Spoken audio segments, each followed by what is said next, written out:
Alright, so taking a look at the problems that you guys missed on the multiple choice, the first one that the majority of you missed was number 8. So we're looking at doing a trapezoidal approximation for the integral from 0 to 6 of f of x dx with 3 subintervals, and you know that this is equal to 52, and the value of k that we're looking for from the table can be found by taking and setting the area equal to 52 and solving for k. So just a little reminder, the area of a trapezoid is 1/2 b1 plus b2 times h. So that's over here. And in this case, h is always 2. If you look at the little graph I drew, 0 to 2, 2 to 4, 4 to 6, you always have sub-intervals of equal length that are going to be 2. So 2 times 1/2 ends up canceling each other out, and you're left with the area of each trapezoid is simply b1 plus b2. So if these are my trapezoids, the first one has a height of, or a base 1 of 4 and k. The area is going to be 4 plus k. This one will be k plus h. This one will be 8 plus 12. So those are my 3 trapezoids. The total area of 52 should be the approximation of this, which is 4 plus k plus 8 plus 8 plus 12. So that means that 52 is equal to 32 plus 2k. So 2k is equal to 20. K must be equal to 10, which is D. Again, you could have made a guess on that one. I guess you could have eliminated 14 possibly, but that is the algebraic way of going about it. So I would highly suggest drawing a picture and doing it that way, labeling it, and then you'll see the approximations that way. For number 14, this one is asking you for what looks like a limit, but I need to remind you that limits are sometimes just the disguised version of a derivative. So I'm going to point you back to the end of chapter 2 where this formula came up. It says that the derivative evaluated at a numeric value of a is equal to the limit as h goes to 0 of f of a plus h minus f of a over h. What you'll notice is that and the equation that are giving look really familiar. Whenever you see h is going to 0 or x is going to a, you're really dealing with a derivative form of the limit. So in this case, I'm just going to identify for you that our a value, or the value of x at which we're evaluating the derivative, is 2. I know that because of the 2 plus h piece that goes in for a plus h into my equation. Same thing, f of a is just e squared, so it must be 2. So that tells me that the function that I'm dealing with is just the function e to the x. I know that the derivative of e to the x is e to the x, so can I evaluate the derivative at a? And the derivative at a is really the derivative at 2. And what's the derivative at 2? The derivative at 2 is e squared. So D would be the correct choice. Alright, a little slope field multiple choice problem here. I've drawn in what looks to be the graph for the initial condition y of 0 equaling 1. And you get a graph that looks like that. And I guess the question is, can we eliminate any of these right off the bat from being possible answers? Well, let's start with cosine x. Cosine x clearly has a maximum at 0 and for a value of 1, so this could be cosine x. But if you look at cosine x, we know that cosine x has a 0 at pi over 2, and pi over 2 is 3.14 divided by 2, about 1.5, and at 1.5, clearly this function does not have a 0, so cosine x, you are gone. The next one you have to consider is 1 minus x squared.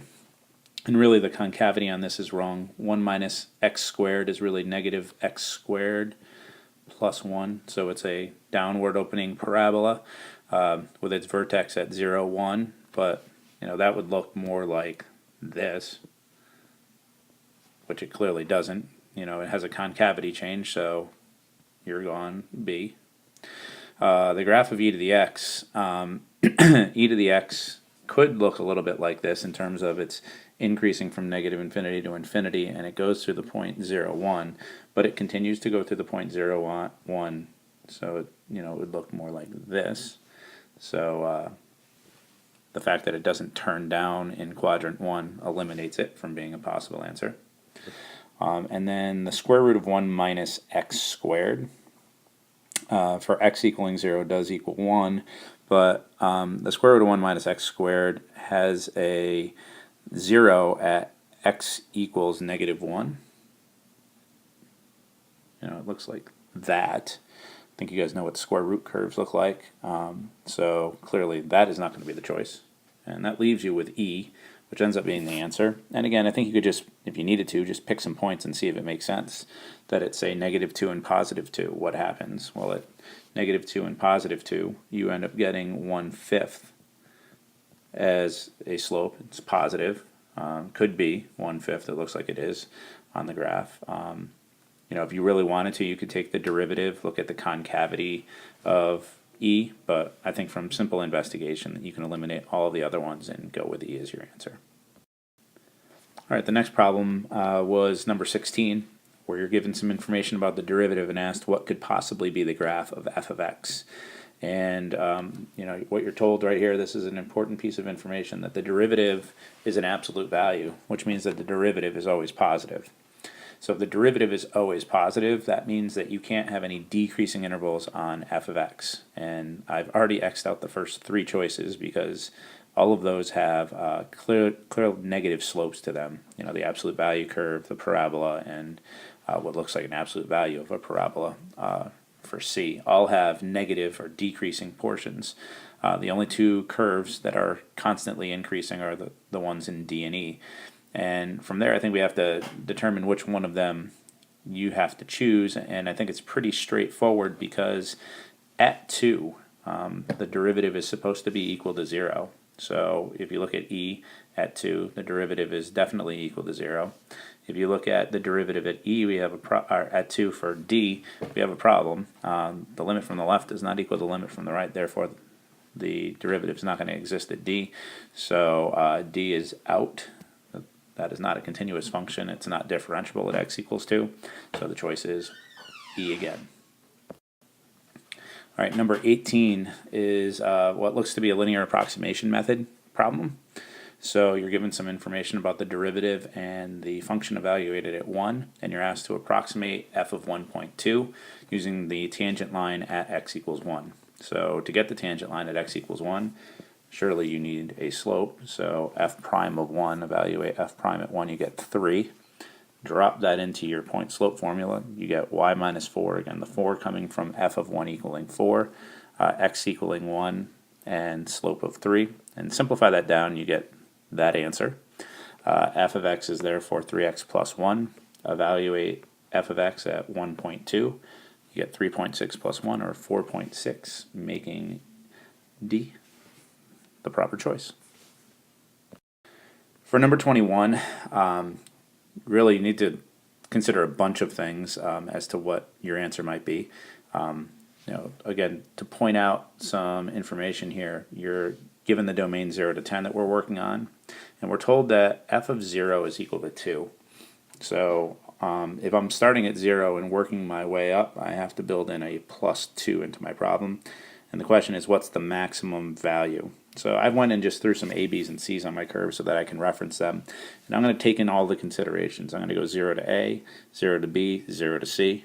I'm going to go A to B, A to C, and B to C, and see which one of those yields the maximum value. And a couple of these are really easy. Like from B to C, we know that that is going to be 4.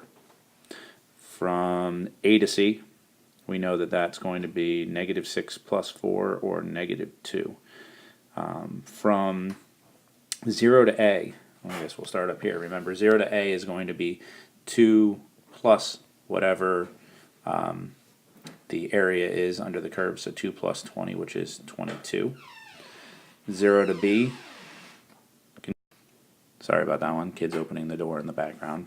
0 to B is going to be the 22 from 0 to A minus the 6.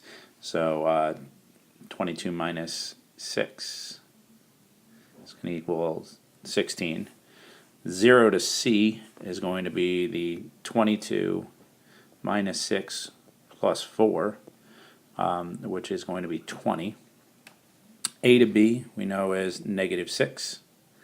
And that's all the possibilities. So of these, we have to consider which one's the largest, and it looks like 0 to a being 22 is the largest value. So that is going to be our choice of the absolute maximum. All right, for number 23, you're given a graph of y equals f of x. It's 4 line segments. That's huge because you know that there are definite corners.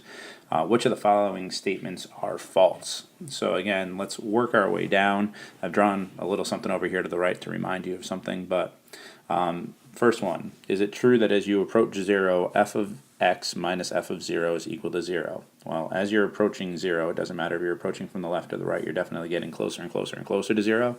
So this would be a true statement, because as you get to 0, f of 0 is 0, and f of x as x approaches 0 is 0, so 0 minus 0 is 0. So that is a true statement, so we got to keep that one. Is the limit as x approaches 0 of f of x minus f of 0 over x equal to 0? Well, again, this is where I think I need to reference this stuff over here. This is a limit as x approaches a. So if you take into consideration x is going to 0, we're really looking at the limit as x approaches 0 of f of x minus f of 0 over x, which from the previous problem that I went over with you guys as a reminder, that is just f prime of 0. Well, what's true about f prime of 0? Is it equal to 0? Well, at 0 you have a corner, and we know that whenever we have corners, derivatives are not going to be able to be established. It's not differentiable at x equals 0, so right off the bat, that is a false statement. That's going to be your choice, B, but let's just go through the remainder to make sure that you understand why they are incorrect. What happens as x goes to 0 of f of x minus f of negative x over 2x? Well, f of x minus f of negative x, if you look at the symmetry of this function, f of x and f of negative x take on the exact same values, so that numerator is always going to be 0. And remember, you're looking at the limit as x goes to 0, so the denominator won't actually be 0. The denominator is going to be a numeric value because you're only approaching 0, not actually getting there. And 0 divided by any number is equal to 0, so that is a true statement. If you look at the limit as x approaches 2 of f of x minus f of 2 over x minus 2, that is again asking you, what is the derivative at 2? What's the slope of this line at 2? Well, at 2, over here on our graph, we're dealing with this, and anything along the interval 0 to 3 has a slope of 1. It's just a y equals x line, so this is true. And the limit as x approaches 3 of f of x minus f of 3 over x minus 3 is the exact reason why B was wrong. The derivative does not exist at x equals 3, so that is a true statement. So again, B is the wrong choice, or the false statement being the correct choice for the answer. All right, number 24, you're given some what looks to be a related rates problem. So I've established some of the equations and the givens. We're given a circle that has a circumference 2 pi r and an area of pi r squared. We know that dr dt is greater than 0, so the rate of change of the radius is positive. And dA dt is 2 times the rate of change of their circumference. So twice the rate of increase in the circumference is dA dt. And the question is, what's r? So can I somehow put all this together to solve for r? So I'm going to grab a different colored pen here. I'm going to talk about dc dt. I know what dc dt and how it relates to dA dt, but what is dc dt? Well, dc dt is 2 pi dr dt. So I know that. And I also want to look at dA dt. What's the relationship between the area and time? And dA dt is 2 pi r dr dt. Again, I know that dA dt is supposed to be 2 dc dt's. So I can say that 2 pi r dr dt is equal to 2 pi dr dt's. Where the left side here is dA dt, the right side is twice dc dt. And that means that 2 pi r dr dt is equal to 4 pi dr dt. And since I'm given the initial condition that dr dt is greater than 0, it's not going to ever equal 0, I can divide it off of both sides without having to worry about dividing by 0. So the drdt's are gone, the pi's are gone, and I'm just left with 2r equaling 4, which means that r is equal to 2. So D is going to be the choice. Alright, on this problem, I have to admit this is the one that was most surprising to me that you guys got wrong, because I thought we had spent a lot of time talking about this one in class this year. This is a fundamental theorem of calculus problem. You're looking at taking and evaluating a derivative where the function itself is an integral. So let me point out for you over here that really what you're looking at is trying to find f prime of x and evaluate it at 2. Well, that means taking the derivative of the antiderivative, and whenever you take the derivative of the antiderivative, that's the good old fundamental theorem of calculus. So remember, we would say that if the upper limit was just an x, the derivative of the antiderivative would just take the square root and substitute an x wherever you see a t. Since this upper limit is a 2x, we're going to have to do the chain rule on this, so we're actually going to have to take and plug in a times 2 at the end to make sure that we get the right answer. Alright, so we're going to do that right now. Alright, so let's go ahead and do that. Let me grab a pen here. So f prime of x is equal to the square root of t squared minus t evaluated at 2x. So it's going to be a 4x squared minus 2x. And then chain rule says multiply by the derivative of 2x, so 2. I want to find f prime of 2. Well, f prime of 2 is going to be 4 times 2 squared, which is 4, minus 2 times 2, which is 4, times 2. So that's going to be the square root of 16 minus 4 times 2. And the square root of 16 minus 4 is the square root of 12 times 2, or 2 radical 12, which means that the answer choice is going to be E. Alright, hopefully that clears up the majority of your problems. I know some of you had some individual ones that we may need to talk about later on, but that hits the ones that were generally problematic for the class. If those are the ones that you got wrong, then you were in the majority with the class. If you got these ones right, congratulations, you got some of the harder ones that the class thought was harder correct. I'll try to put a video together for tomorrow for the calculator portion.